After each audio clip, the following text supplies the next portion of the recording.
Broken glass crunched beneath steel-toed boots as shadows moved through the abandoned warehouse. In the corner, zip tied to a metal chair, CEO Noelle Draven fought against restraints that cut deeper with every movement. Her captors had underestimated one crucial detail: the maintenance worker they'd ignored wasn't just any janitor. Conan Cliver had spent 8 years perfecting combat techniques that most people only saw in movies. When he heard muffled screams echoing through the Thornfield Industrial Complex that Tuesday night, every instinct from his past training screamed danger. He didn't think. He didn't hesitate. He moved. What happened in the next 17 minutes would save a life, destroy a conspiracy, and create a bond that neither of them saw coming. Because sometimes the person who rescues you isn't the one you'd expect. And sometimes the most powerful executives in the world discover that their greatest strength comes not from boardrooms, but from learning to trust a single father who risks everything to protect others. Before we jump back in, tell us where you're tuning in from, and if this story touches you. Make sure you're subscribed, because tomorrow, I've saved something extra special for you. The Thornfield Industrial Complex had been abandoned for 3 years, but tonight it pulsed with dangerous energy. Conan Cliver pushed his maintenance cart through the shadows of Building C, checking the security systems that protected the tech companies now occupying the renovated sections of the massive facility. His footsteps echoed against concrete walls that had once housed manufacturing equipment, now converted into sleek office spaces and server farms. The complex sprawled across 47 acres on the outskirts of Millhaven, a labyrinth of interconnected buildings that had once produced automotive parts for half the country. When the factory closed, visionary developers had transformed it into a hub for technology companies, keeping the industrial bones but filling them with fiber optic cables and climate-controlled environments. Conan worked the night shift, ensuring the building systems ran smoothly while the office workers were safely home. He'd been making his rounds for 6 months. Now, long enough to know that Building C stayed empty after 7 p.m. The executive suites on the 3rd floor housed Draven Dynamics, one of the fastest-growing software companies in the region. But CEO Noelle Draven rarely stayed past standard business hours. Her corner office had remained dark every night since Conan started this job. That's why the muffled sound from the warehouse section stopped him cold. Building C had 3 main areas: the renovated office floors, the server rooms in the basement, and the original warehouse space that remained largely unused. The sound had come from there, something between a thump and a cry that didn't belong in an empty building. Conan paused his cart beside the freight elevator, every nerve suddenly alert. He'd learned to trust his instincts during 8 years of intensive combat training at the Riverside Athletic Combat Academy. The school specialized in teaching real-world self-defense to civilians, combining elements of Krav Maga, Brazilian Jiu-Jitsu, and tactical response training. What started as a way to build confidence had become an obsession for Conan, a discipline that gave structure to his life as a single father struggling to make ends meet. The sound came again, definitely from the warehouse level. Conan abandoned his cart and moved toward the freight elevator, his hand automatically checking the tactical pen in his uniform pocket. The tool looked innocuous, but could serve as a weapon if necessary, one of many practical skills he'd absorbed during years of training. The warehouse level smelled of dust and motor oil, cavernous and dimly lit by emergency lighting. Conan moved silently along the perimeter, using shadows for cover as he'd been taught. The space was mostly empty except for a few storage containers and some abandoned machinery from the building's industrial past. He heard voices before he saw the light. 3 men clustered around a battery-powered work lamp in the far corner of the warehouse. They wore dark clothing and moved with the casual confidence of people who believed they were completely alone. Between them, zip-tied to a metal folding chair, sat a woman in a torn business suit. Even in the harsh light, Conan recognized her immediately. Noelle Draven's photo had been in the business section of the Millhaven Tribune countless times over the past 2 years. At 34, she'd built Draven Dynamics from a startup in her apartment to a company valued at over $200 million. Her software solutions had revolutionized how small businesses manage their operations, earning her recognition as one of the region's most innovative entrepreneurs. Now, she sat bound and bleeding from a cut above her left eyebrow, her usually perfect appearance disheveled and desperate. Her captors had positioned her so she faced away from the main warehouse entrance, but Conan could see the terror in her posture even from a distance. "The transfer better go through tonight," one of the men was saying, his voice carrying clearly in the empty space. "Boss wants this wrapped up before anyone realizes she's missing. What if she doesn't cooperate?" asked another, younger-sounding voice. The third man, clearly the leader, walked around to face Noelle directly. "She'll cooperate. When you're looking at concrete shoes and a deep lake, cooperation comes naturally." Conan counted 3 opponents, all larger than his own 5'10" frame. The leader carried himself like someone comfortable with violence, while the other 2 seemed nervous but committed. They had positioned themselves well tactically, with clear sight lines to both entrances and no obvious blind spots. But they had made one crucial mistake. They hadn't posted a lookout. Conan's training kicked in automatically, his mind calculating angles and distances while his body moved into position. 8 years of combat practice had taught him that real fights were nothing like movies. They were brutal, fast, and decided by preparation rather than dramatic gestures. The key was to eliminate the greatest threats first and use surprise as your primary weapon. He pulled out his phone and quickly typed a message to 911. "Armed kidnapping in progress. Thornfield Industrial Complex Building C warehouse level. Send backup immediately." He set the phone to silent and tucked it away, knowing that police response would take at least 12 minutes, even if they believed the report immediately. Noelle Draven didn't have 12 minutes. The leader was now crouched directly in front of her, speaking in low, threatening tones about bank transfers and access codes. His 2 companions had relaxed slightly, one leaning against a support pillar while the other checked his phone. "Perfect." Conan moved. He approached from the leader's blind side, using a support beam as cover until he was within striking distance. The tactical pen came out smoothly, held in a reverse grip as he'd practiced thousands of times. His first target was the man by the pillar, who went down silently with a precise strike to a pressure point on his neck. The phone checker looked up just in time to see Conan coming. He opened his mouth to shout a warning, but Conan's forearm caught him across the throat, cutting off sound and air simultaneously. A quick follow-up strike rendered him unconscious, his phone clattering across the concrete floor. The leader spun around at the sound, his hand moving toward a gun tucked into his waistband. But 8 years of training had taught Conan that hesitation was death. He closed the distance in 2 steps, his tactical pen striking precisely at the nerve cluster in the man's wrist. The gun fell from nerveless fingers as the leader stumbled backward, cursing and clutching his disabled hand. "You picked the wrong building," Conan said quietly, positioning himself between the leader and the fallen weapon. The fight that followed was brief and decisive. The leader was strong and experienced, but Conan's training had prepared him for exactly this scenario.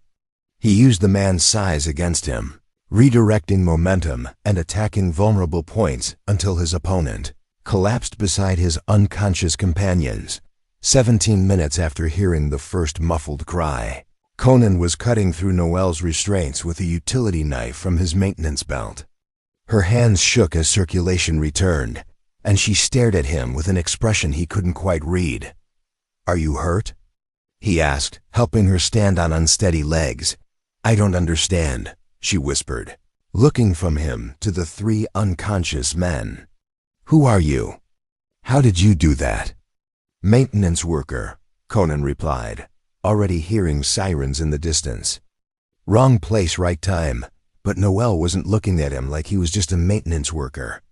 She was looking at him like he was something she'd never encountered before, someone who had risked everything to save a stranger, expecting nothing in return. 6 years earlier, Conan Cliver had been a different man entirely. He'd worked as a software engineer at Meridian Technologies, designing security protocols for financial institutions. The work paid well and offered excellent benefits, perfect for supporting his wife Lisa and their quiet life in suburban Millhaven. They bought a modest house in the Westbrook neighborhood, close to good schools and walking distance from the park where they planned to take their future family. Lisa worked as a physical therapist at Millhaven General Hospital, helping patients recover from injuries and surgeries. She had a gift for encouraging people through their most difficult moments, finding ways to motivate them when progress seemed impossible. Their marriage was built on mutual respect and shared dreams of building something meaningful together. Accident had happened on a Tuesday morning in October, just like so many tragedies that tear through ordinary lives without warning.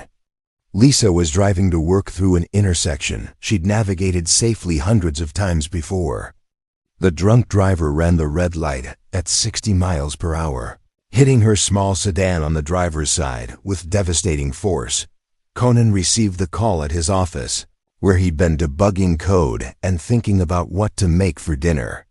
The voice on the phone was professional but kind, explaining that his wife had been involved in a serious accident and asking him to come to the hospital immediately.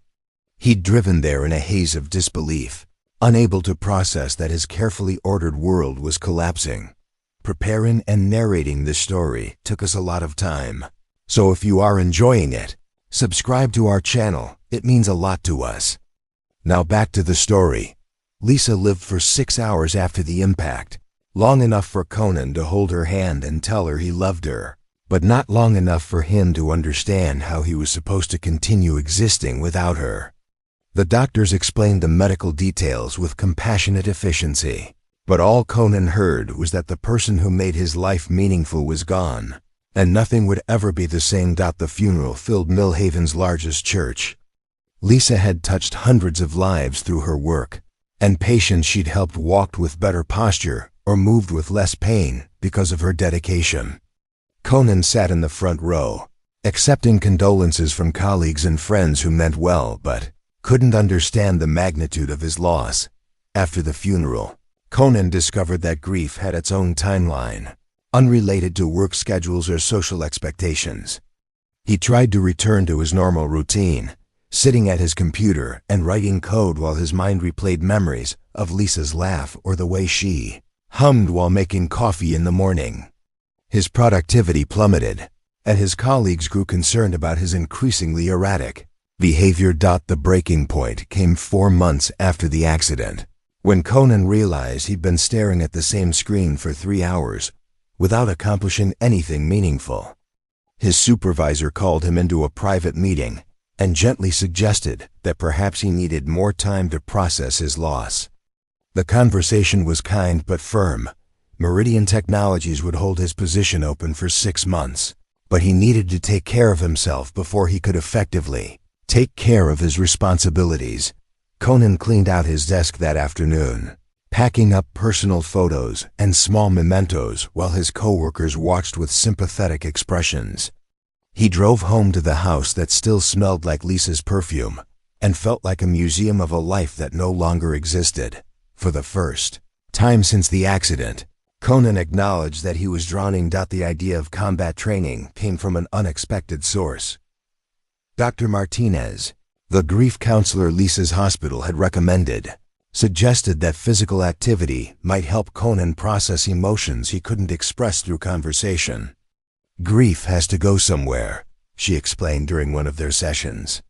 If you don't give it a constructive outlet, it will find destructive ones. Conan had never considered himself athletic, but something about the controlled violence of combat training appealed to his emotional state. The Riverside Athletic Combat Academy offered civilian classes that promised practical self-defense skills combined with physical conditioning. The instructor, a former professional fighter named Jake Santos, emphasized that real combat was about discipline and preparation, rather than anger or aggression. "We don't teach people to start fights," Jake explained during Conan's first class. We teach them to finish fights that other people start. There's a big difference. The training was brutal and humbling. Conan's first week left him exhausted and covered in bruises, his body screaming protests about movements it had never been asked to perform. But for the first time since Lisa's death, his mind was quiet. During those 2 hours on the training mat, he couldn't think about anything except breathing, balance, and the precise execution of techniques that might save his life in a real emergency. As months passed, combat training became Conan's anchor. He progressed through the academy's curriculum systematically, learning Krav Maga striking techniques, Brazilian Jiu-Jitsu grappling, and tactical response protocols.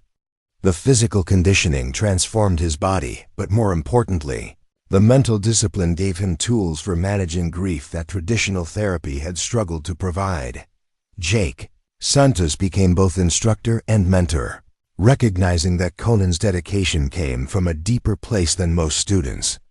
"You train like your life depends on it," Jake observed after one particularly intense session. "That's good, but remember that the goal is to build a life worth protecting, not just to become someone who can't be hurt." The wisdom in those words took years for Conan to fully understand. By his 3rd year at the academy, Conan had achieved instructor-level proficiency in multiple disciplines. He could disarm opponents, neutralize threats, and handle himself in situations that would overwhelm most civilians. But the skills came with a responsibility he hadn't anticipated.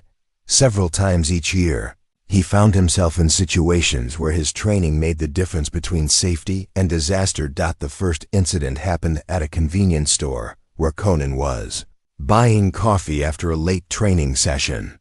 2 men with knives attempted to rob the elderly clerk, threatening violence if he didn't empty the register immediately. Conan's intervention was swift and decisive, neutralizing both threats before anyone was seriously injured. The local newspaper ran a small story about a good Samaritan stopping a robbery, but Conan declined to be interviewed. Similar situations followed with surprising regularity. A drunk driver threatening other motorists at a traffic light. A domestic violence situation in the apartment complex where Conan had moved after selling the house he'd shared with Lisa. A mugging attempt in the parking garage where he worked part-time. Security. Each incident reinforced the same truth. His training gave him the ability to help people who couldn't help themselves, but it also isolated him from normal civilian life. Friends and colleagues began treating him differently after witnessing his capabilities, as if his skills made him somehow dangerous or unpredictable. The isolation deepened when Conan realized he preferred it that way. Social interactions felt shallow compared to the clarity of physical training. Relationships seemed fragile when measured against the permanence of loss he'd experienced with Lisa. It was easier to focus on perfecting techniques and maintaining physical condition than to risk caring about someone who might disappear without warning. By his 5th year of training, Conan had achieved what Jake Santos called functional mastery, the ability to handle most real-world combat situations with confidence and precision. But mastery brought its own challenges. The more capable he became, the more responsible he felt for protecting others. Every time he witnessed injustice or vulnerability, his training demanded action. The night shift maintenance job at Thornfield Industrial Complex was supposed to be a step toward normal life. The work was steady and solitary, perfect for someone who'd grown uncomfortable with close human contact. The building's security systems gave him a sense of purpose, without requiring him to interact extensively with other people. Walking through empty hallways at 2 a.m., checking climate controls and surveillance monitors, Conan could almost imagine he was protecting something important without getting emotionally invested in the outcome. The job paid enough to cover his modest expenses while leaving time for continued training at the academy. He'd been telling himself this routine was sustainable, that he could maintain indefinite emotional distance while using his skills to help strangers in crisis. The night he heard Noel Draven's muffled cries, Conan believed he was simply doing what his training had prepared him to do, neutralizing a threat and protecting someone in danger. He had no idea that saving her life would force him to confront the question Jake Santos had posed years earlier. What kind of life was he actually building, and was it worth protecting? Noelle Draven had built an empire from lines of code and exhausting determination, but she'd never realized that success could become its own form of captivity. At 34, she was the face of Draven Dynamics, the company she'd founded in her cramped apartment above a bakery in downtown Millhaven.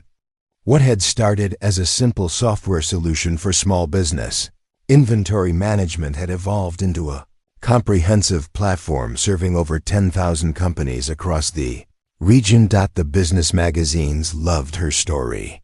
Brilliant woman from humble beginnings who revolutionized how entrepreneurs manage their operations. The photograph showed her in elegant suits, standing confidently in her corner office overlooking Millhaven's revitalized downtown district. She spoke at conferences about innovation and perseverance, inspiring audiences with stories of 18-hour workdays and breakthrough moments that came at 3 in the morning. What the magazines didn't report was that Noelle's success had cost her the ability to make choices about her own life. The transformation had been so gradual that she hadn't noticed it happening. Trevor Ashworth had joined Draven Dynamics as Chief Financial Officer during the company's second year, when Noelle was struggling to manage rapid growth while maintaining the personal touch that made her software solution so effective. Trevor brought impressive credentials from larger corporations and promised to handle the financial complexities that were consuming too much of Noelle's creative energy. Initially, Trevor's involvement felt like salvation.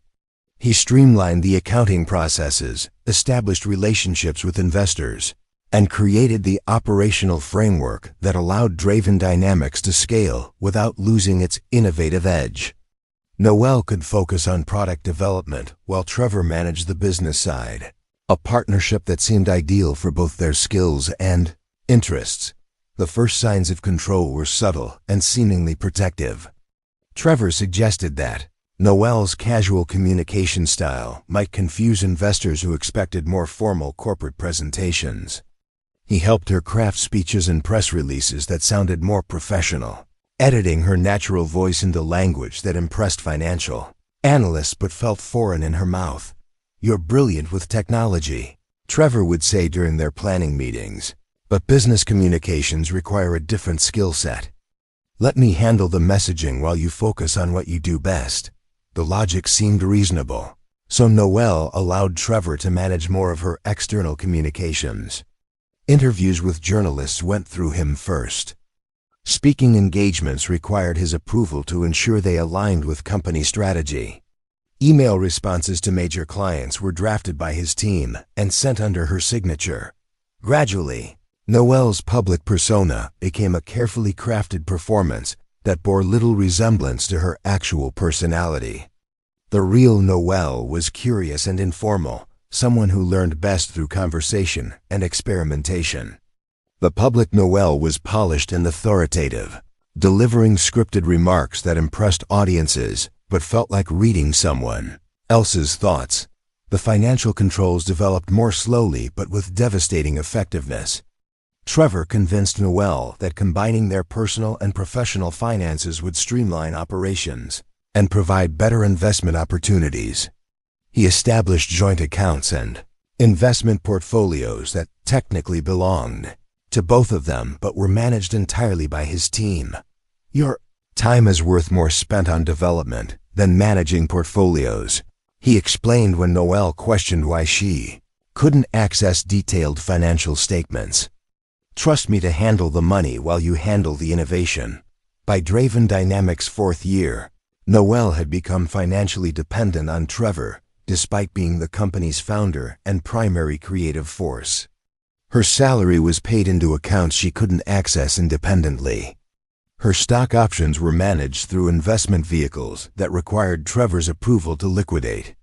Even her personal expenses went through approval processes that Trevor's assistants monitored carefully.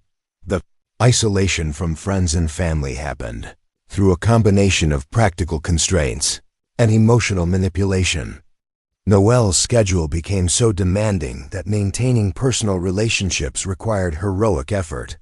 Trevor's team managed her calendar with military precision, filling every available hour with meetings, development sessions, and strategic planning.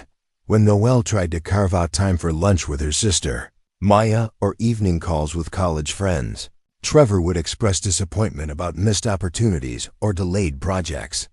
He never explicitly forbade personal relationships, but he made the costs of maintaining them so high that Noelle gradually stopped trying. "I understand you want to see Maya," he would say when Noelle blocked out Saturday afternoon for family time. "But the investors are expecting our quarterly report Monday morning, and we're still behind on the market analysis. Maybe we could reschedule with Maya for next month when things calm down." Things never calmed down. There was always another deadline, another investor presentation, another strategic imperative that required Noelle's immediate attention. Her personal life shrank to the boundaries of work obligations until she realized she couldn't remember the last time she'd had a conversation that wasn't about company business. The romantic relationship with Trevor had developed alongside the business partnership, though Noelle struggled to identify when friendship had transitioned into something more intimate. Trevor was handsome and intelligent, someone who understood her work better than anyone else in her life. Their late-night strategy sessions sometimes extended into personal conversations, and Trevor's attention felt like appreciation for aspects of her personality that business associates never saw. But their romantic relationship followed the same patterns as their business partnership. Trevor made reservations at restaurants he preferred, planned vacation trips that aligned with industry conferences, and suggested activities that would enhance their professional network. Even their most intimate moments felt scheduled and strategic, as if spontaneity might disrupt carefully orchestrated plans. Noelle told herself that this was what successful couples did. They aligned their personal and professional goals to maximize mutual benefit. Trevor seemed to love her, and he certainly understood her ambitions better than anyone she'd ever dated. If their relationship felt more like a business merger than a romance, perhaps that was simply how mature adults approached partnership. The engagement had been announced at a company board meeting, presented as wonderful news that would strengthen Draven Dynamics' leadership structure. The ring was beautiful and expensive, chosen by Trevor's assistant and presented during a dinner with major investors. Noelle's acceptance felt less like a romantic decision and more like a logical next step in their professional collaboration. Wedding planning became another project managed by Trevor's team, with vendors selected based on their ability to enhance the company's reputation rather than Noelle's personal preferences. The guest list included clients, investors, and industry contacts who could benefit Draven Dynamics' future growth. The ceremony would be photographed for business publications that wanted to feature successful entrepreneur couples. By the time Noelle realized how completely her life had been managed by other people's decisions, she felt too isolated and financially dependent to change course. Breaking up with Trevor would mean disrupting Draven Dynamics' leadership structure. Leaving the company would mean abandoning the technology platform she'd created and the employees who depended on her vision. Most terrifying of all, she'd lost touch with her own judgment about what she actually wanted. After years of having decisions filtered through Trevor's strategic analysis, Noelle couldn't trust her own instincts about relationships, career directions, or personal happiness. Every choice felt dangerous because she'd forgotten how to evaluate options independently. The night she was kidnapped, Noelle had been working late in her office, trying to understand discrepancies in financial reports that didn't match her understanding of company performance. Trevor was out of town at an investor conference, and his absence had given her the first opportunity in months to examine company documents without oversight. What she discovered was evidence of systematic financial manipulation that had been happening for over 2 years. Money was being diverted from company accounts into investment vehicles that benefited Trevor personally while reducing Draven Dynamics' actual profitability. Contracts with vendors included hidden fees that inflated costs while providing kickbacks to Trevor's network. Most damaging of all, Trevor had been presenting falsified financial statements to investors, claiming company performance that didn't match actual revenue. Draven Dynamics was nowhere near as successful as the public reports indicated, and the company was potentially months away from insolvency. If the current practices continued, Noel had printed copies of the most incriminating documents and was preparing to drive them to the FBI field office when 3 men appeared in her office doorway. They identified themselves as associates of Trevor's who needed to discuss some urgent business matters. When Noel tried to call security, she discovered that her phone had been disconnected and her computer access had been revoked. The men escorted her to the parking garage with professional courtesy that masked absolute determination. They explained that Trevor was concerned about some misunderstandings regarding company finances, and that a brief conversation would clear up any confusion. The drive to the Thornfield Industrial Complex warehouse felt like traveling toward her own execution. Sitting zip-tied to a metal chair, listening to men discuss her murder as if it were a routine business transaction, Noel finally understood the true cost of allowing other people to make her choices. She'd traded her autonomy for the illusion of success, and now she was going to die because she'd been too afraid to trust her own judgment about the man who'd systematically destroyed her independence. When the maintenance worker appeared like something from an action movie, neutralizing her captors with skills that seemed impossible for someone wearing a janitor's uniform, Noel's first thought wasn't gratitude. It was wonder that such a person existed. Someone who acted decisively to protect a stranger, expecting nothing in return. Guided by principles she'd forgotten were possible. Looking at Conan Cliver in the harsh light of the warehouse, Noel realized she was seeing something she'd lost track of entirely. A person who made choices based on his own moral compass rather than external expectations or strategic calculations. She had no idea how to be that kind of person anymore, but watching him, she remembered that she wanted to learn. The ambulance arrived 12 minutes after Conan's 911 call, followed closely by 3 police cruisers and a detective who looked like she'd been roused from sleep for an emergency that sounded too strange to be real. The Thornfield Industrial Complex suddenly blazed with emergency lights, transforming the abandoned warehouse into a crime scene that would require hours of documentation and investigation. Paramedic Jenny Walsh checked Noel's injuries with practiced efficiency while Detective Sarah Morrison interviewed Conan near the unconscious kidnappers. All 3 men were breathing normally but showed no signs of regaining consciousness anytime soon. Morrison had seen enough crime scenes to recognize professional work when she encountered it. "You said you're a maintenance worker," Detective Morrison repeated, looking from her notepad to Conan's uniform and back again. "Mind explaining how a maintenance worker takes down 3 armed men without sustaining any injuries?" "Combat training," Conan replied simply. "Civilian classes at Riverside Athletic Combat Academy. 8 years of study. 8 years is a long time for hobby classes," Morrison observed. What motivated that level of commitment? Conan's expression didn't change, but something shifted in his posture that suggested the question touched emotional territory he preferred not to discuss. "Personal reasons. Loss of someone important. Training helped with processing grief."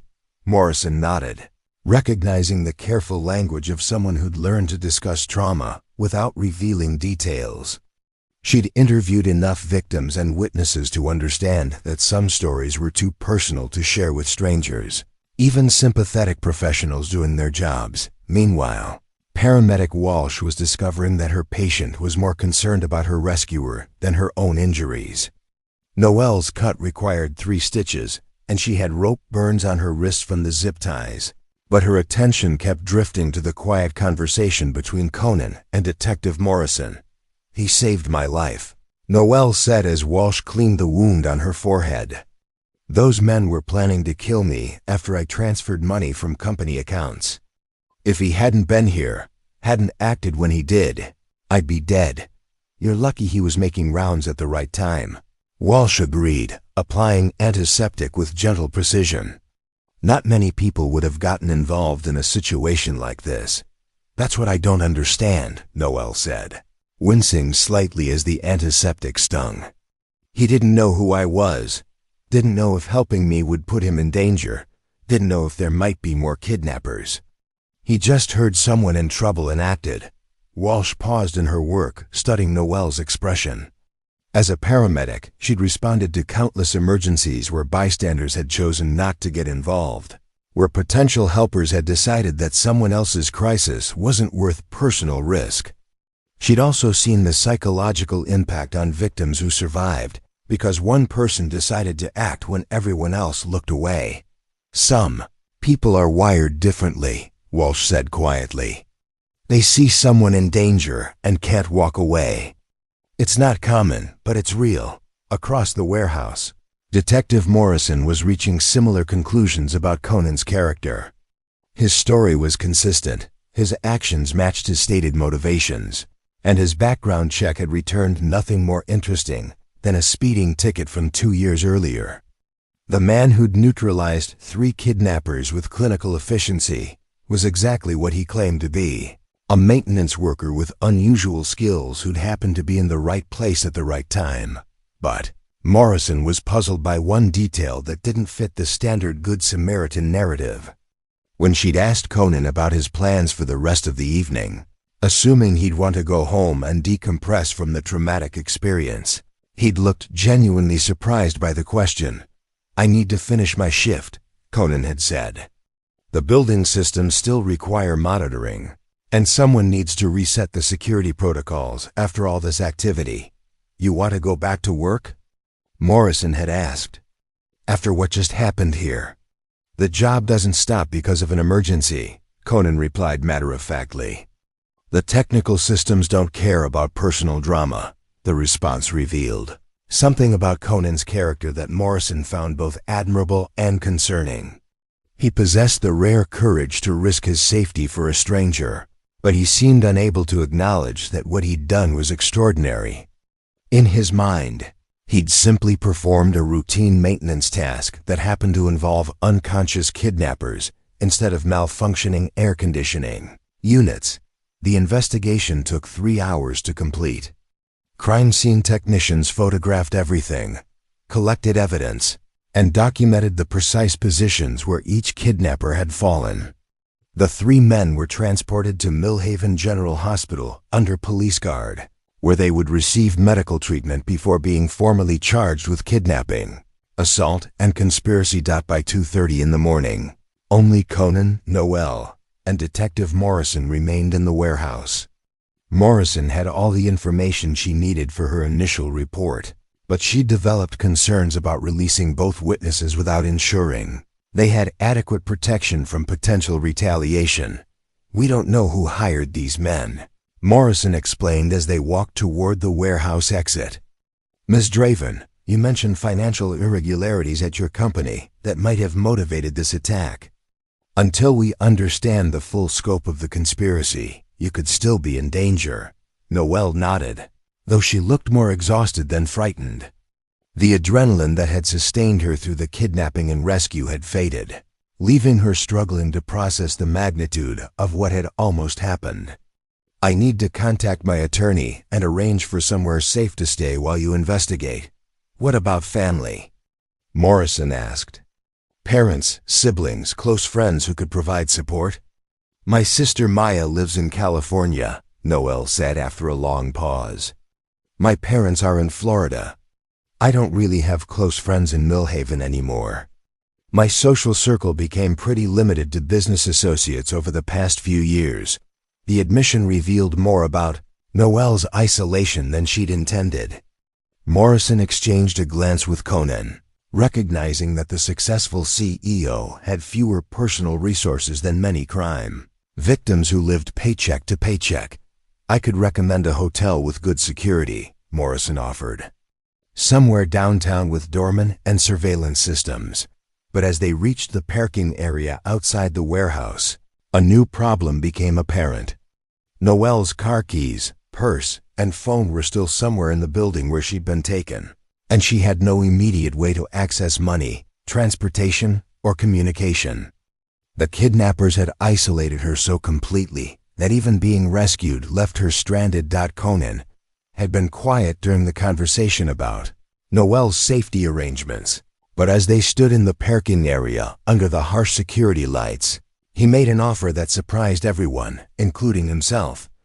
"I have a spare bedroom," he said, addressing his words to Detective Morrison as if seeking official approval for an irregular suggestion. "Temporary shelter until Ms. Draven can arrange something more permanent. The apartment has good security, and I'll be home during daylight hours when most businesses are open." Morrison raised an eyebrow. "You're offering to house a kidnapping victim you met 3 hours ago?" "She needs somewhere safe to stay," Conan replied. "I have space and security." "Seems practical." Noelle stared at him with the same bewildered expression she'd worn in the warehouse when he'd first appeared to save her life. The offer was completely outside her experience of how people interacted, especially strangers who'd already done more for her than anyone had a right to expect. "I don't understand," she said quietly. "Why would you do that? You don't know anything about me, about my situation, about what kind of trouble this might bring to your life." Conan considered the question seriously before answering. "You were in danger and needed help. Now you're safe but need shelter. I can provide shelter." "The logic is straightforward." "But you don't owe me anything," Noelle protested. "You already saved my life." "That's more than enough." "It's not about owing," Conan said, his voice gentle but certain. "It's about having the ability to help and choosing to use it." Detective Morrison watched this exchange with professional interest. She'd seen many crime victims struggle to accept help from strangers, especially when their normal support systems had been compromised. But she'd also learned to trust her instincts about people's character, and everything about Conan Cliver suggested someone who could be trusted with the responsibility he was volunteering to accept. "Ms. Draven," Morrison said carefully, "this is obviously your choice to make. But from a safety perspective, Mr. Cliver's offer has some advantages over a hotel. More privacy, better control over who knows your location, and you've already seen that he can handle himself if trouble develops." Noelle looked between the detective and her unexpected rescuer, trying to understand how her life had shifted so dramatically in the space of a few hours. This morning she'd been trapped in a carefully controlled existence where every decision was filtered through other people's agendas. Tonight she was being offered genuine choice by someone who seemed to expect nothing in return except the opportunity to help. "Are you sure?" she asked Conan, studying his face for signs of ulterior motives or hidden expectations. "This is asking a lot from someone you just met." "I'm sure," he replied without hesitation. "You need somewhere safe to stay." "I have somewhere safe. The rest we can figure out as we go." Standing in the parking lot of an abandoned warehouse at 3 in the morning, surrounded by the aftermath of a crime that had nearly cost her life, Noelle made the first independent decision she'd made in years. She chose to trust the maintenance worker who'd risked everything to save her, not because logic dictated that choice, but because every instinct she'd learned to suppress was telling her that Conan Cliver was exactly what he appeared to be, someone who acted according to his principles rather than his advantages. "Thank you," she said simply. "I'd like to accept your offer." Detective Morrison nodded approvingly and handed them both her business card. "I'll need to speak with both of you again tomorrow as the investigation continues. Ms. Draven will also need to coordinate with federal authorities about the financial crimes you discovered. This case is going to get complicated quickly." As they drove away from Thornfield Industrial Complex in Conan's modest Honda Civic, Noelle realized she was experiencing something she hadn't felt in years: the strange comfort of being in a situation where she didn't have to perform, impress, or strategically manage her image. Conan drove quietly through the empty streets, occasionally checking his mirrors, but otherwise focused on the simple task of getting them safely to his apartment. For the first time since she could remember, Noelle was with someone who seemed to have no agenda beyond basic human decency. The feeling was so unfamiliar that she almost didn't recognize it as relief. Morning brought complications that made the previous night's kidnapping seem like the opening move in a much larger game. Conan's apartment was a converted space above a used bookstore in Millhaven's Arts District, accessible through a narrow staircase that provided natural security and privacy. The living space was modest but comfortable, with one bedroom, a compact kitchen, and a living room dominated by bookshelves and fitness equipment. Noelle had slept fitfully on the pull-out couch, waking every few hours to the unfamiliar sounds of a neighborhood she'd never spent time in despite living in Millhaven for over a decade. The morning light streaming through windows that faced east instead of south reminded her how completely her normal routine had been disrupted. Conan was already awake when she emerged from the bathroom, dressed in his maintenance uniform and preparing coffee with the methodical precision of someone who'd perfected the ritual through repetition. He'd laid out clean towels, a spare toothbrush still in its package, and a selection of breakfast options that suggested he'd been planning for her comfort since they'd arrived. "How did you sleep?" he asked, handing her a coffee mug that was perfectly heated and stronger than anything she'd had in months. "Better than I expected," Noelle admitted, settling into one of the mismatched kitchen chairs that somehow felt more comfortable than the designer furniture in her apartment. "I keep thinking I should be more traumatized by what happened, but mostly I feel relieved." Conan studied her expression while buttering toast with the same careful attention he seemed to bring to every task. "Relieved that it's over, or relieved that someone was there to help?" "Both," Noelle said, then paused to consider whether there was more to her emotional response. "But also relieved that I finally understand how bad things had gotten. I've been telling myself for months that something felt wrong, but I kept dismissing my instincts as paranoia or stress." "What kind of wrong?" Conan asked, his tone neutral but attentive in a way that encouraged honesty. Noelle had been avoiding this conversation since they'd left the warehouse, but sitting in Conan's kitchen with morning light, making everything feel safer, she found herself explaining the full scope of what she'd discovered about Trevor's financial manipulation. The story poured out of her in a rush of details about falsified reports, diverted funds, and systematic isolation that had left her unable to trust her own judgment about her business or her relationship. Conan listened without interrupting, occasionally asking clarifying questions that demonstrated he was following the financial complexities, but never making judgments about her choices or reactions. When she finished, he sat quietly for several minutes, processing what she'd told him. "How long had you suspected the financial problems?" he finally asked. "Months," Noelle admitted. "Maybe longer. There were little things that didn't add up, reports that conflicted with my understanding of our actual performance. But every time I tried to investigate, Trevor would explain it as normal business complexity that I didn't need to worry about." "And you believed him?"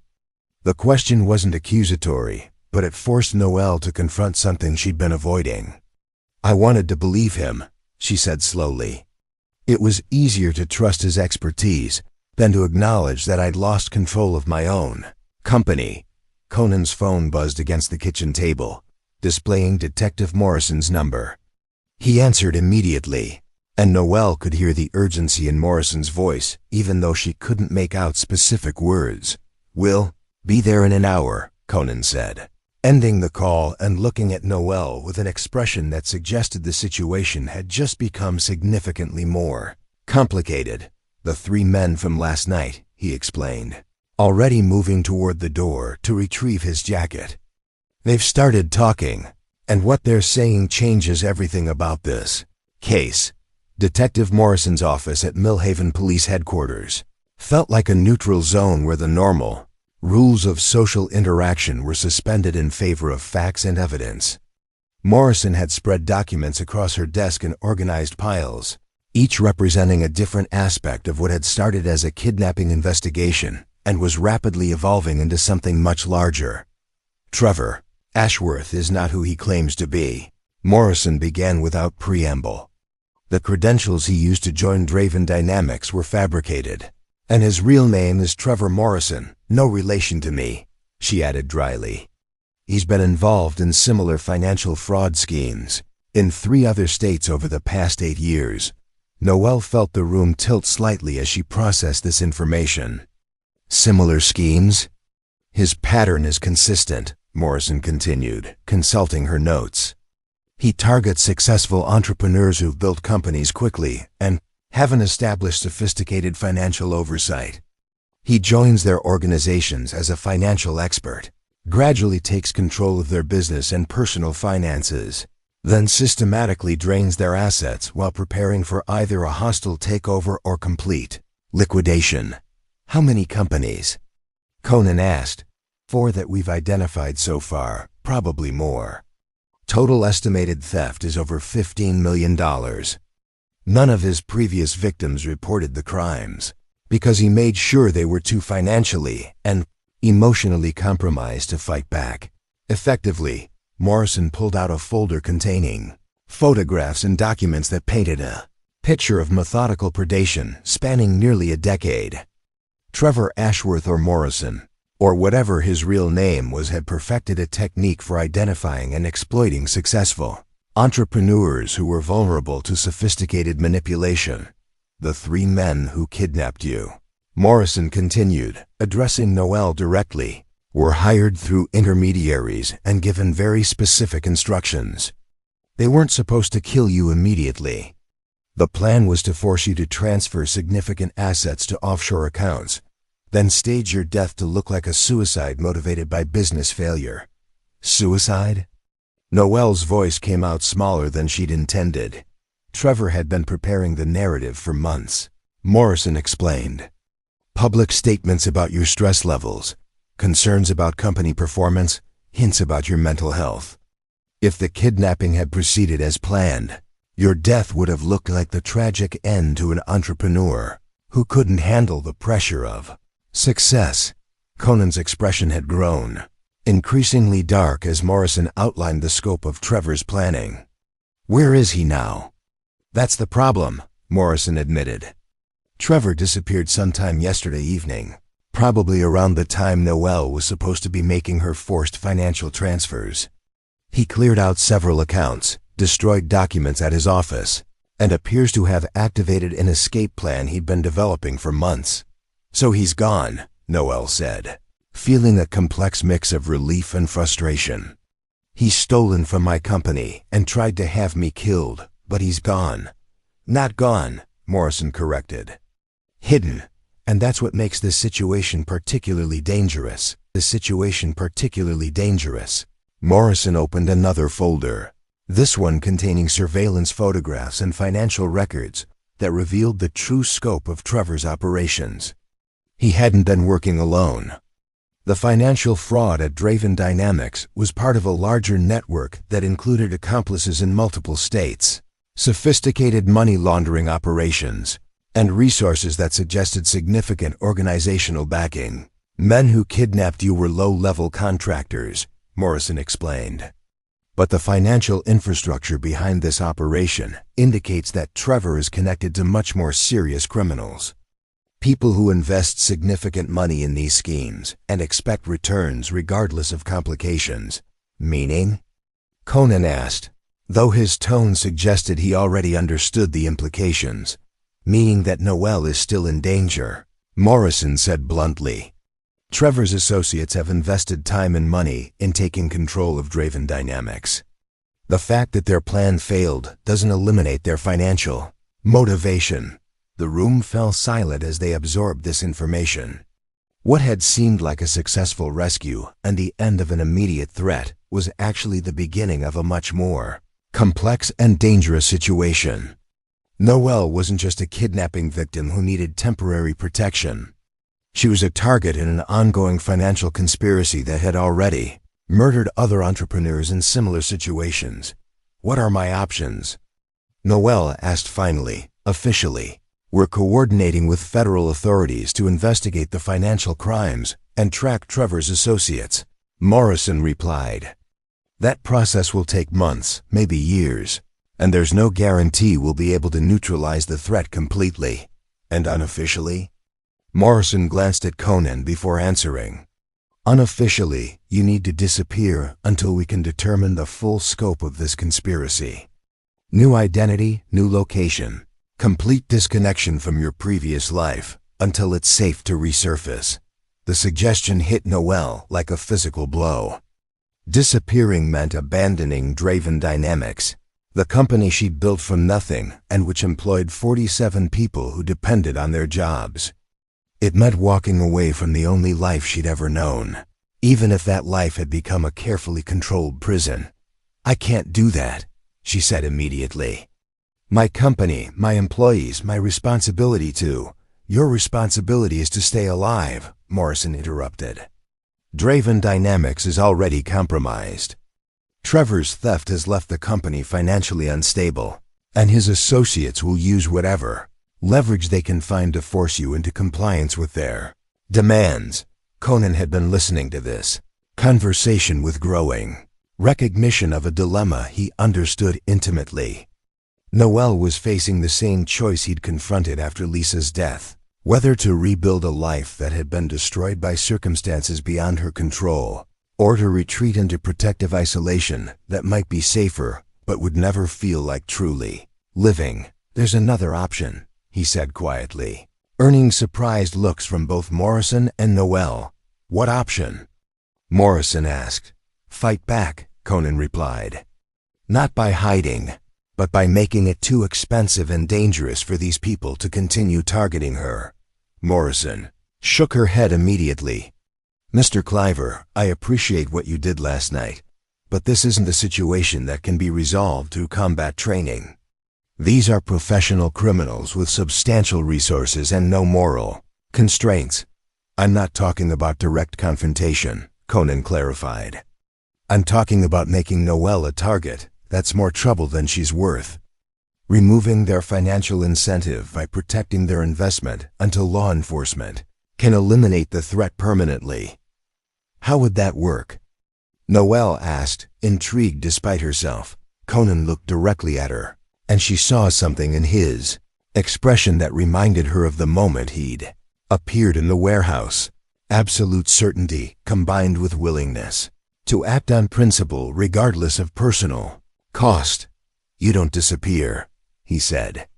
Instead, you fight to rebuild Draven Dynamics while I make sure Trevor's associates understand that targeting you will be more expensive than walking away. The suggestion was audacious and dangerous, requiring Noelle to trust not only Conan's ability to protect her, but also her own capacity to reclaim control of a life that had been systematically dismantled.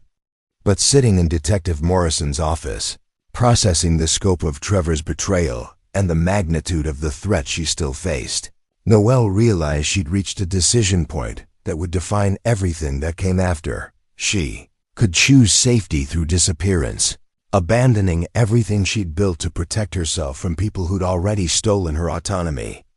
Or she could choose the much more dangerous path of fighting to reclaim her life, trusting a man she'd known for 12 hours who seemed to understand something about courage that she'd forgotten was possible.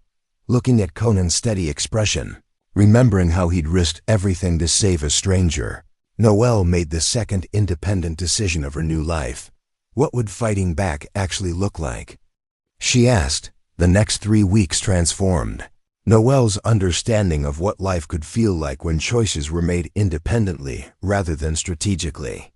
Conan's apartment became their operational headquarters, a space where she discovered the strange luxury of existing without performance or pretense. Every morning began with coffee that tasted genuine because no one was evaluating her responses or measuring her productivity against corporate expectations. Working from Conan's kitchen table, Noelle began the complex process of untangling Trevor's financial web while rebuilding Draven Dynamics' actual operational capabilities. She discovered that reclaiming her own company required learning to think like herself again rather than anticipating what others expected her to conclude. The process was exhausting and liberating in equal measure. Conan maintained his night shift schedule at Thornfield Industrial Complex, but his presence during daylight hours provided a kind of security Noelle had never experienced. He wasn't managing her decisions or filtering her information, just ensuring she had space to work without constantly checking over her shoulder for threats. His approach to protection was subtle and respectful, more like having a guardian who understood boundaries than a bodyguard who controlled access. During their shared meals, Noelle learned about Conan's perspective on life choices and personal responsibility. He spoke about his combat training not as preparation for violence, but as education in assessing risks and responding appropriately to dangerous situations. His philosophy centered on developing capabilities that allowed for independent action rather than depending on others for protection or rescue. The goal isn't to become someone who can't be hurt, he explained, one evening while helping her organize financial documents that revealed the scope of Trevor's theft. The goal is to become someone who can handle being hurt and still make good decisions.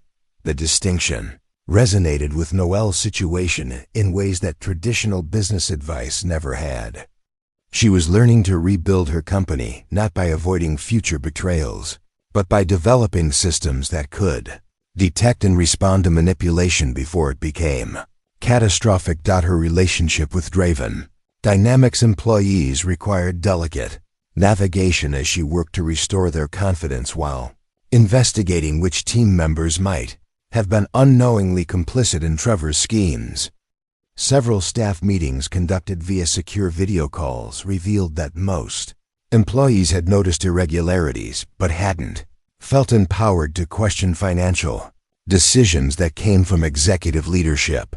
Should have created better communication channels, Noelle told Conan after a particularly difficult conversation with her development team. People saw problems but didn't feel safe reporting them. You were isolated from those communication channels yourself, Conan pointed out. Hard to create systems for receiving information when you weren't getting accurate information either. The observation helped Noelle understand that rebuilding her company meant reconstructing not just financial controls, but cultural expectations about transparency and individual responsibility. She began implementing new protocols that encouraged direct communication and distributed decision-making authority in ways that would make future manipulation more difficult. Her daily routine with Conan developed a rhythm that felt sustainable rather than scheduled. They shared breakfast while reviewing overnight developments in the investigation.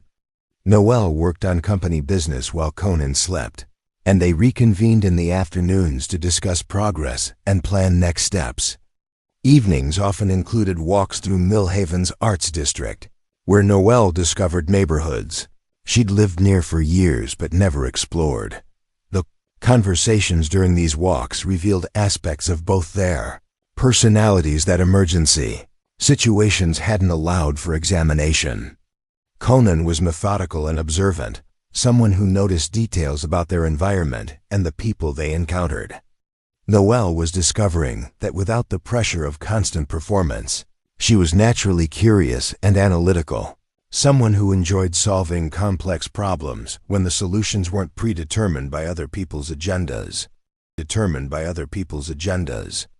Most importantly, Noelle was learning to trust her own judgment again. Small decisions about what to eat for lunch or which route to take during their walks became exercises in independent choice-making. Larger decisions about company strategy and legal approaches were made through consultation with Conan and Detective Morrison, but the final authority remained clearly with Noelle herself. The transformation wasn't just psychological. Physical changes accompanied her emotional growth as she began eating regularly, sleeping without medication, and moving through the world without constantly managing her appearance for public consumption. Her skin looked healthier, her posture became more relaxed, and her laugh returned to something spontaneous rather than socially appropriate. 3 weeks into this new existence, Noelle realized she was experiencing something she'd forgotten was possible: anticipation for the future based on her own goals, rather than other people's expectations. The feeling was simultaneously exhilarating and terrifying, like discovering she had capabilities she'd never been allowed to develop. The first sign of escalating danger came through Detective Morrison's late-night phone call on a Thursday that had otherwise felt routine and manageable. Conan answered immediately, recognizing the urgency in Morrison's tone even before she explained that Trevor's associates had made contact with federal investigators through intermediaries who claimed to represent legitimate business interests. They're offering a negotiated settlement, Morrison explained during an emergency meeting at police headquarters.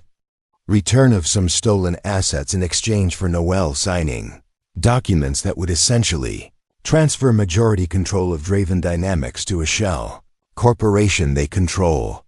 Which means they still want the company, Noel said, feeling the familiar knot of anxiety return to her stomach. Just through legal mechanisms instead of kidnapping, the timeline suggests. They're under pressure from their own investors, Morrison continued. Our investigation has frozen several accounts they were using for money laundering, and they need liquidity from Draven Dynamics to satisfy financial obligations to some very serious people. Conan studied the documents Morrison had spread across the conference table, recognizing patterns from his former work in financial software security. How much time are they giving for a response?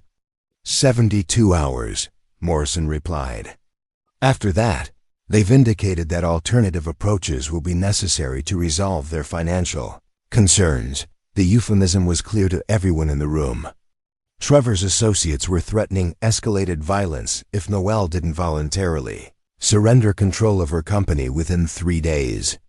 The negotiated settlement was essentially a ransom demand with legal documentation. What's the federal response? Noel asked. Officially, they're advising you to consider the offer seriously, Morrison said carefully. The amount of money involved makes this a priority case, but they can't guarantee your physical safety if you refuse to cooperate. And unofficially? Morrison glanced at Conan before answering. Unofficially, they think you should take whatever money you can recover and disappear permanently. These people have killed entrepreneurs in similar situations when cooperation wasn't forthcoming. The room fell silent as they processed the implications. What had begun as financial fraud had evolved into something approaching organized crime, with Noel caught between surrendering her life's work and risking her actual life. The choice was stark and immediate in ways that made their previous planning seem naive and optimistic. There's additional information you need to consider, Morrison continued, opening another file that contains surveillance photographs and intelligence reports. Trevor has been located in Montreal, but he's not operating independently. The network he's connected to has resources that include professional enforcers and sophisticated surveillance capabilities. The photographs showed Trevor meeting with individuals who clearly weren't business associates. The intelligence reports detailed a pattern of intimidation and violence used against entrepreneurs who'd resisted similar takeover attempts in other states. The scope of the criminal enterprise was far larger than anyone had initially understood. How did they find entrepreneurs to target? Conan asked, studying the documentation with growing recognition of the systematic nature of the operation. Business publications, conference attendance, financial reports, Morrison explained. They identify successful companies with single founders who don't have sophisticated security or legal protections. Trevor's job was to infiltrate the target companies and create vulnerabilities that could be exploited. And if the infiltration approach failed, then they moved to more direct methods, Morrison said grimly. Kidnapping, extortion, or elimination of the business owner, followed by acquisition of company assets through manipulated legal processes. Noel realized she was looking at documentation of her own planned murder, disguised as a business transaction. Trevor's romantic relationship with her hadn't been personal manipulation. It had been professional preparation for a criminal enterprise that viewed her as nothing more than an Obstacle to asset acquisition. The 72-hour deadline isn't random, Conan observed, identifying patterns in the documentation that suggested operational planning. They're coordinating with other activities that require specific timing, Morrison nodded. Federal investigators think they're preparing to liquidate several targets simultaneously before moving operations to a different region. Noel's situation is part of a larger extraction plan. The revelation transformed their tactical situation completely. Fighting back was no longer about reclaiming one company from one fraudulent partner. It was about disrupting a criminal network that was prepared to murder multiple people to complete their financial objectives. The stakes had escalated beyond anything their previous planning had anticipated. What are our realistic options? Noel asked, though her tone suggested she already understood that the choices had narrowed dramatically. Accept the settlement and hope they honor the agreement, Morrison replied. Disappear completely and hope they decide you're not worth pursuing. Or find a way to make them abandon their plans before the deadline expires. How would that work? Conan asked. Morrison spread out additional documents that revealed the complexity of Trevor's network and their financial dependencies. They need liquidity from multiple sources to satisfy their own obligations. If several of their targets become inaccessible simultaneously, the entire operation becomes unprofitable. Meaning that if we can protect enough of their targets, the whole network might collapse from financial pressure, rather than individual resistance. The suggestion was audacious in its scope and risk. Instead of focusing solely on Noel's safety, they would need to coordinate with federal authorities and other potential victims to simultaneously disrupt multiple criminal operations across several states. The approach could neutralize the threat permanently. But it would also expose Noel to maximum danger during the coordination period. Sitting in the police conference room, surrounded by evidence of systematic predation and planned violence, Noel faced the most consequential decision of her life. She could accept defeat and hope for survival, or she could choose to fight not just for herself, but for every entrepreneur these criminals had targeted.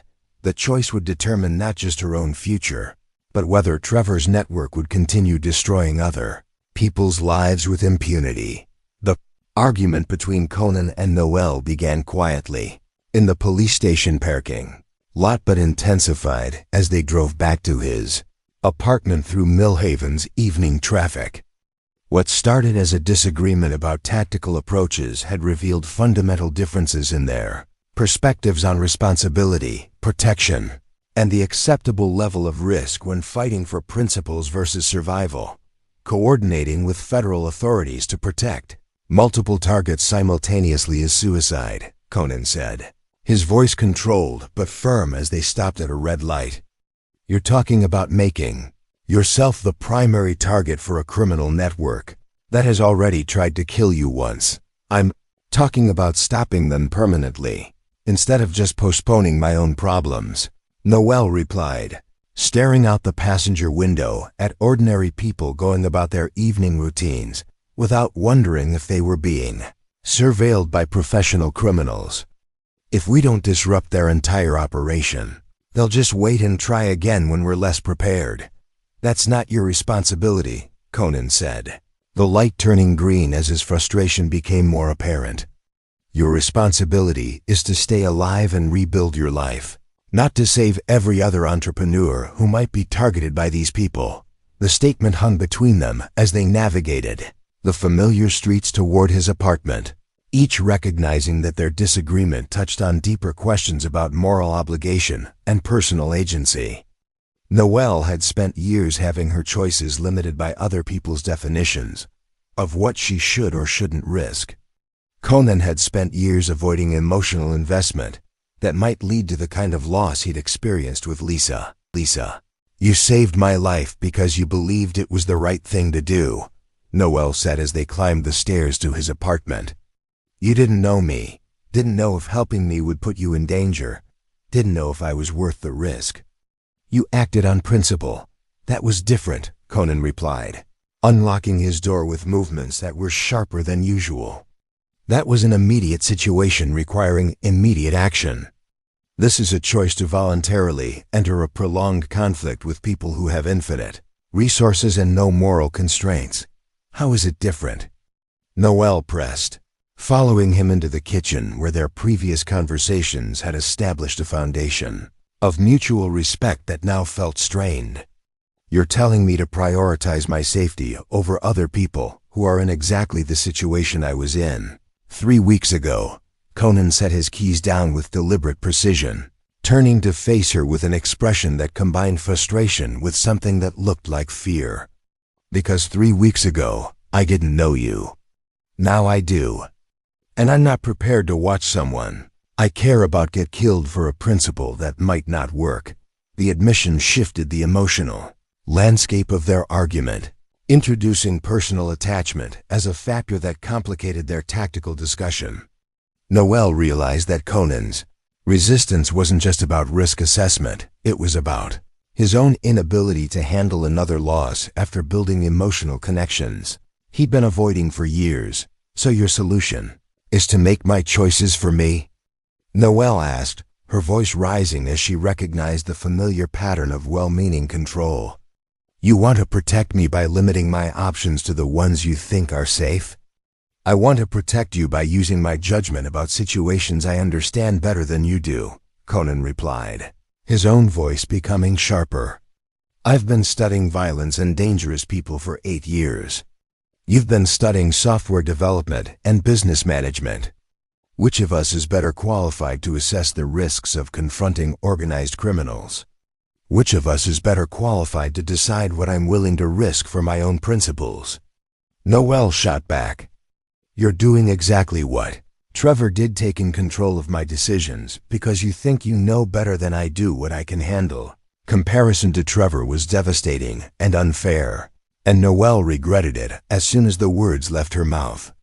But the anger driving her response came from years of having her autonomy eroded by people who claimed to be protecting her best interests. Conan's expression went very still, and when he spoke again, his voice was quiet in a way that suggested carefully controlled emotion. Trevor manipulated you for financial gain and tried to have you killed when you became inconvenient. I'm trying to keep you alive because I care about you. If you can't see the difference, then maybe you're not ready to make decisions about your own safety. Maybe you're not ready to care about someone without trying to control them, Noelle replied, recognizing that they'd reached the core of their conflict. You saved my life, and I'm grateful. But that doesn't give you the right to decide how I use the life you saved. The kitchen fell silent except for the hum of the refrigerator and distant traffic sounds from the street below. Both of them stood surrounded by the evidence of 3 weeks spent learning to work together, to trust each other's judgment, to build something that felt like partnership. Now they were discovering that partnership had limits when fundamental values came into conflict. I can't watch you walk into a situation that will probably get you killed, Conan said finally, his voice carrying exhaustion that went deeper than their immediate argument. I spent 8 years learning to live with losing someone I loved. I'm not strong enough to do it again, and I can't live with knowing that my survival came at the cost of other people's lives, Noelle replied, understanding that they'd reached an impasse that couldn't be resolved through compromise. I spent 8 years letting other people make my choices for me. I won't go back to that, even for someone I care about. The mutual acknowledgement of caring made their disagreement more painful rather than providing common ground for resolution. They cared about each other enough to want protection and respect, but those desires were mutually exclusive given the nature of the decision they faced. So what happens now? Conan asked, leaning against the kitchen counter as if he needed physical support for an emotional conversation that had drained his usual steady composure. Now I make my own choice, Noelle said, though her voice carried sadness rather than triumph. And you make yours. They both understood what those choices would be. Noelle would coordinate with federal authorities to help disrupt Trevor's network, accepting the risks that came with choosing principle over safety. Conan would either support her decision while managing his own fear, or he would step back to protect himself from another devastating loss. Standing in the kitchen where they'd learned to trust each other, they realized that love sometimes meant respecting someone's right to make choices you couldn't support, even when those choices might destroy everything you'd hoped to build. Together, Noelle moved out of Conan's apartment the next morning while he was sleeping, leaving only a brief note that thanked him for everything and explained that she needed space to handle the federal coordination without worrying about his emotional response to the risks involved.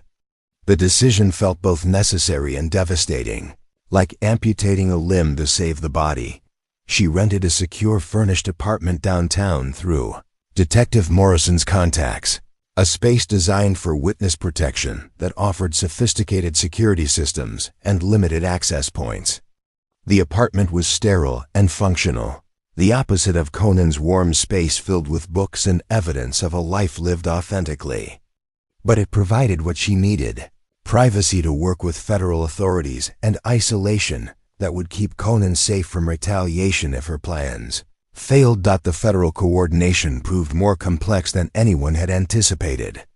Agent Rebecca Torres from the FBI's Financial Crimes Unit explained that Trevor's network had tentacles reaching into banking systems, legal firms, and law enforcement agencies across multiple states.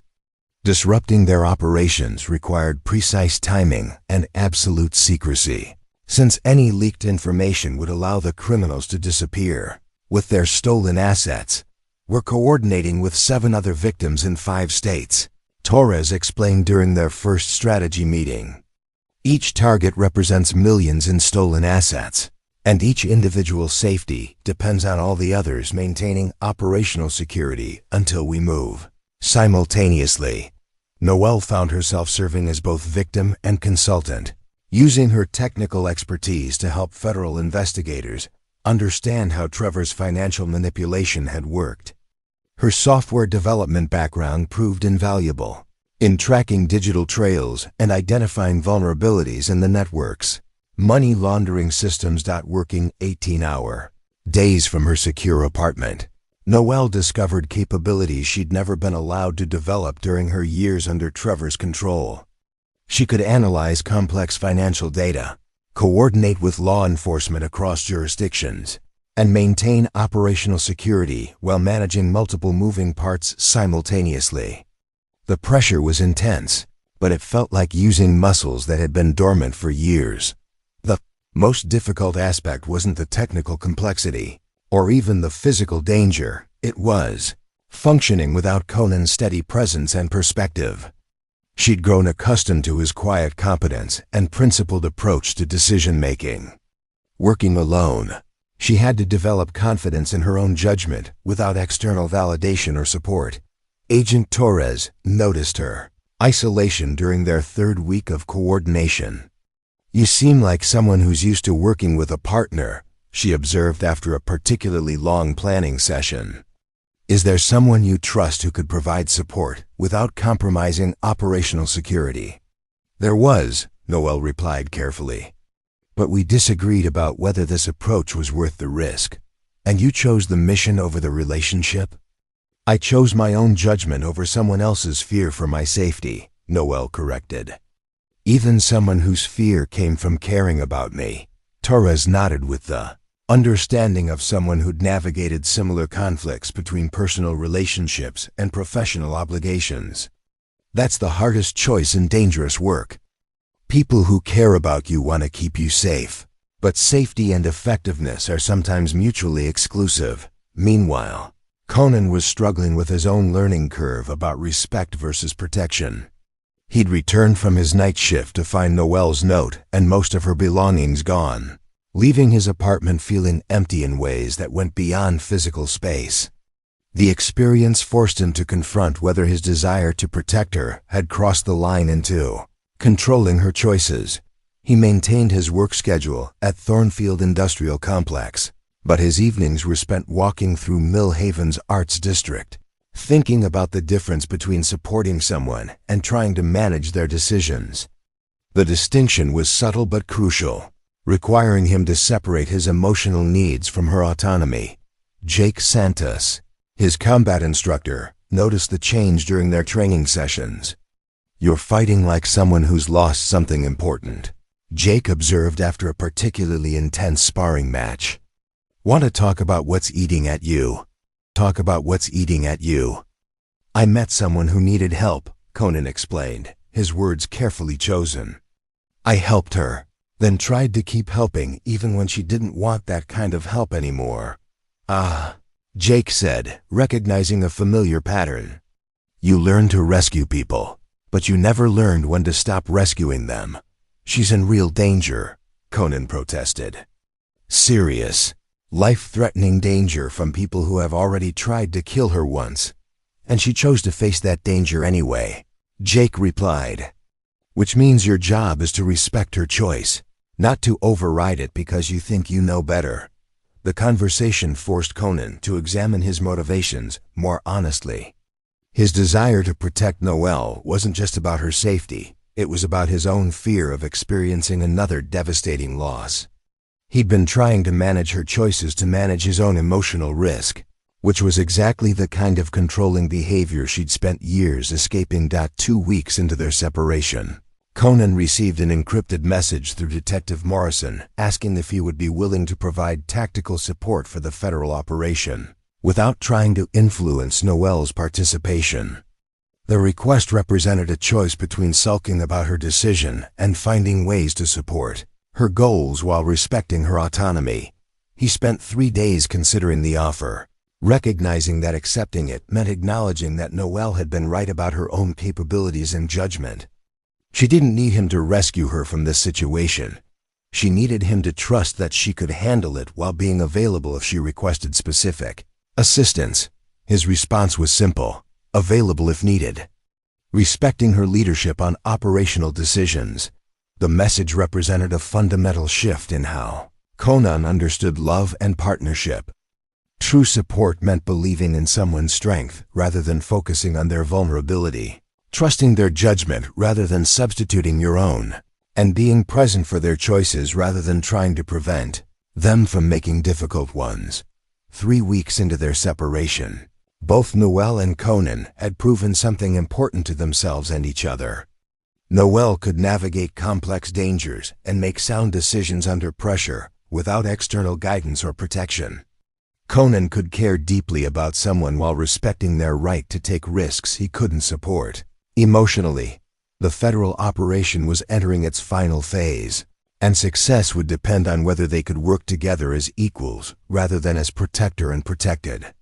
Everything they'd learned about independence and respect was about to be tested in circumstances where both their lives would depend on trusting each other's judgment completely. Coordinated operation to dismantle Trevor's network began at exactly 6 a.m. on a Tuesday morning, with federal agents simultaneously executing warrants in 5 states while Noelle provided real-time technical support from a command center established in Millhaven's federal building. The months of preparation had led to this moment, when 7 entrepreneurs would either reclaim their stolen lives or watch Trevor's organization disappear with millions in assets and the freedom to target other victims. Conan arrived at the command center an hour before the operation commenced, carrying tactical equipment and wearing the focused expression that Noelle remembered from the warehouse rescue. But this time, his presence felt different. He wasn't there to make decisions for her or to manage risks she couldn't handle herself. He was there to provide specialized support for plans she had developed and leadership she would provide. Status on the Montreal location? Agent Torres asked as federal teams prepared to move against Trevor's coordination center. Surveillance confirms he's in the building, Noelle replied. Monitoring multiple data streams from her position at the technical coordination desk. Financial transfers show they're attempting to liquidate remaining assets before our freeze orders take effect. How long before they realize the operation is coordinated? Conan asked, studying the tactical displays that showed federal team positions across multiple states. Probably minutes after we hit the first location, Torres replied. Which is why timing is critical. Every team moves simultaneously, and Ms. Draven's technical support ensures we track any escape, attempts or emergency asset transfers. The operation unfolded with precision that demonstrated months of careful planning and coordination. Federal teams struck financial offices, safe houses, and coordination centers while Noelle monitored digital communications and financial systems that might allow Trevor's network to escape with stolen assets. Her role was central and demanding, requiring split-second decisions about technical countermeasures and real-time coordination with agents across multiple jurisdictions.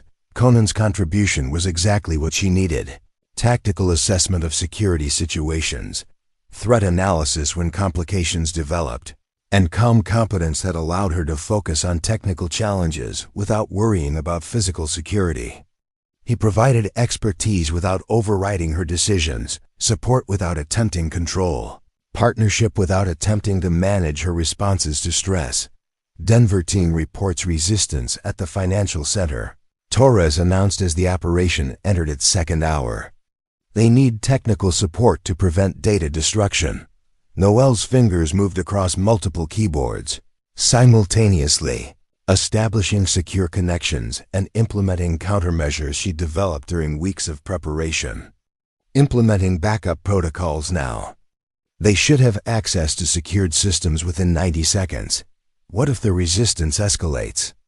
Conan asked, recognizing tactical patterns from his combat training. Then I adapt the technical approach, Noelle replied without looking away from her screens. That's why we have multiple contingencies for each location. The exchange represented everything they'd learned about partnership and respect. Conan asked questions that helped him understand the situation better, but he didn't attempt to provide solutions for problems that fell within Noelle's expertise.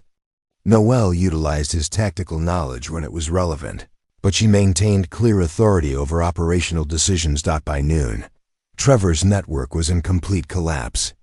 Federal agents had arrested 43 individuals, seized over $60 million in assets, and prevented the planned liquidation that would have allowed the criminal organization to relocate and continue operations elsewhere. Trevor himself was in custody in Montreal, facing extradition and charges that would ensure he spent decades in prison. Draven Dynamics assets are secured, Torres announced as the operation entered its final phase. Ms. Draven, you'll have full access to recovered funds within 72 hours, minus what's needed for restitution to other victims. Standing in the command center, surrounded by evidence of successful coordination and decisive action, Noelle realized she was experiencing something unprecedented: complete victory over people who had tried to destroy her life and steal her autonomy. But more importantly, she'd achieved that victory through her own capabilities, supported by but not dependent on other people's expertise. What happens now? Conan asked as federal agents began shutting down the command center and processing final reports. Now I rebuild, Noelle replied, looking at him with an expression that was both grateful and independent. But differently this time, with systems that prevent manipulation and people who understand the difference between support and control. The conversation that followed took place in the parking garage of the federal building, where they could speak privately about personal decisions that extended beyond the successful operation. Both of them understood that the crisis that had brought them together was over, but the relationship they'd developed had its own independent value that required separate consideration. I was wrong about the risks you could handle, Conan said, leaning against his car while processing everything he'd witnessed during the operation. You didn't need protection from the situation. You needed space to handle it according to your own judgment. And I was wrong about your motivations, Noelle replied.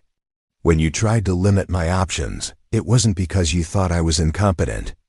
It was because you cared about me and couldn't bear the thought of losing someone. Again, does understanding the motivations change anything about the fundamental problem? Conan asked. I still struggle with wanting to protect people I care about, and you still need independence to feel authentic in your choices. Maybe The solution isn't to eliminate those tendencies, Noel suggested. Maybe it's to find ways to channel them that strengthen, rather than diminish each other. The observation led to a longer conversation about what partnership could look like between two people who'd learned to function independently but chose to work together because their combined capabilities served purposes larger than individual success. They'd both proven they could survive and thrive alone, which meant any decision to build something together would be based on choice rather than need. 6 months later, they'd created something neither of them had anticipated. Noel had rebuilt Draven Dynamics with distributed leadership structures and transparency protocols that made future manipulation nearly impossible. But she'd also developed a new division focused on helping entrepreneurs who'd been victims of financial fraud and manipulation. Conan had expanded his role beyond individual protection to developing security consulting services for small businesses that couldn't afford sophisticated protection but needed practical guidance about recognizing and preventing exploitation. His combat training had evolved into expertise in threat assessment and security planning that helped vulnerable business owners without creating dependency relationships. Their partnership operated through Resilience Partners, a consultancy that helped entrepreneurs who'd experienced betrayal, fraud, or manipulation rebuild their businesses and personal lives.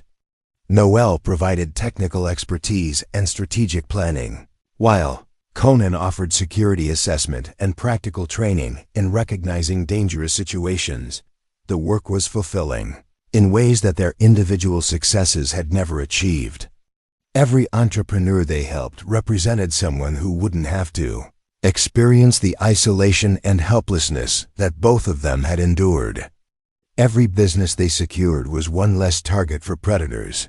Like Trevor and his network, their personal relationship had developed alongside their professional partnership, built on mutual respect and shared purpose rather than rescue dynamics or emotional dependency. They'd chosen each other as equals who understood that love meant supporting someone's growth rather than limiting their risks. A year after the warehouse rescue that had changed everything, they were planning their wedding in the same arts district where Noel had first learned to trust her own judgment.